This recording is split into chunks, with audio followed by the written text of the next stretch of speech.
My take on politics today is that after famously, shall we say, being deeply involved in the political process, even if it were in an anti-political populist way a couple of years ago, 2 elections ago, God, the elections are like buses, eh? You have none for ages, and then there's suddenly an election every half hour, referendum on this, referendum on that.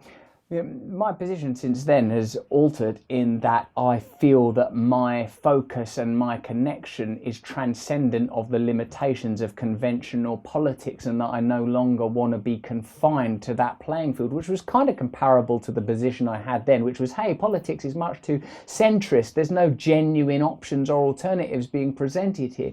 Clearly that's changed with a kind of a move to the parameters, but even when you use a phrase like parameters, whose parameters, what parameters, on both the left and right, some very ambitious, compassionate projects emerging from the left that are difficult not to wholeheartedly support and fall behind, relying as they do on a kind of idea of cohesive collective identity, an end to austerity, and an acknowledgement that we're all really heading in the same direction. Meanwhile, the politics of the right focuses on somewhat conservative values, tribalist ideas, isolationist ideas, which a family is an isolationist idea to a degree, so it's not wholly and necessarily negative. But as I say, my focus is on a different type of politics. By politics I mean the way that power is shared, the way that systems are established. And people will say, oh, these ideas that you have, Russell, they're utopian, because they are ideas like questioning absolutely everything.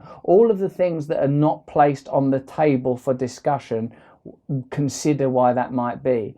When we're talking, for example, about how the United Kingdom should be organised, why United Kingdom is the question that I would ask. What do you mean by that? Well, I suppose what I mean by that is that the nation state is in itself a construct. So if this construct is to be abided by, observed and sustained, it has to be beneficial to a significant number of people. Perhaps these systems under which we currently abide are capable of producing only certain outcomes. Whilst I think there are laudable projects within some of the manifestos, my thoughts are that this is the 21st century. This is a new time, new people, new ideas required, genuine change, genuine democracy, genuine redistribution of power, genuine examination of the way that we sustain and support life on this planet, the way that we set up communities.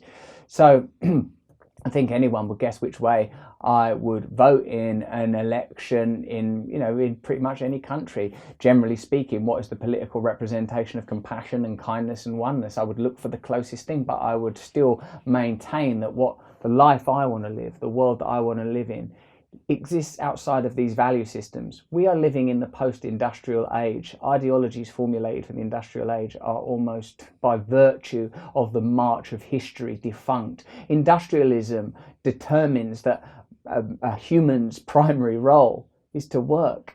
Whether you want to approach this from a theological perspective or a practical perspective, that is no longer relevant. There's no longer going to be work available for a sufficient number of the population. And the idea that there is a kind of fusion between morality and labour is, I think, also moot now. I have a very different vision of how the world ought be, the way that we ought treat one another, the way that we ought relate to one another and support one another. And increasingly I recognise that it exists outside of the conventional paradigm, and I accept that that's not the case for a lot of people, and I respect them. But for me, it is different. And my focus now is on new ideas, new vision, transcendent of national identity, transcendent of previous political identity, new, open, accepting, optimistic, still cynical, but utopian. You need not give up your cynicism to be a utopian. You can still be circumspect, intellectual and reflective and be a utopian. You can still dream of new worlds, true democracies, real engagement in your community, power not shuttled off to elsewhere in the hands of someone who ultimately is just like you and shares your foibles.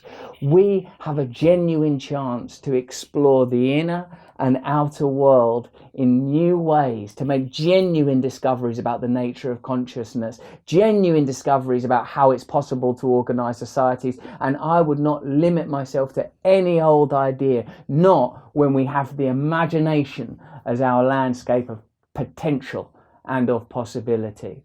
So that's my perspective, my focus, and I hope yours too, is on building new visions for new futures where all of us have the chance to self-actualize, self-realize, become who we are supposed to be, intended to be, without the limitation of an economic role or a socially attributed or designated role, free to transcend previous limitation, free to organize and orchestrate realities as yet undreamt of.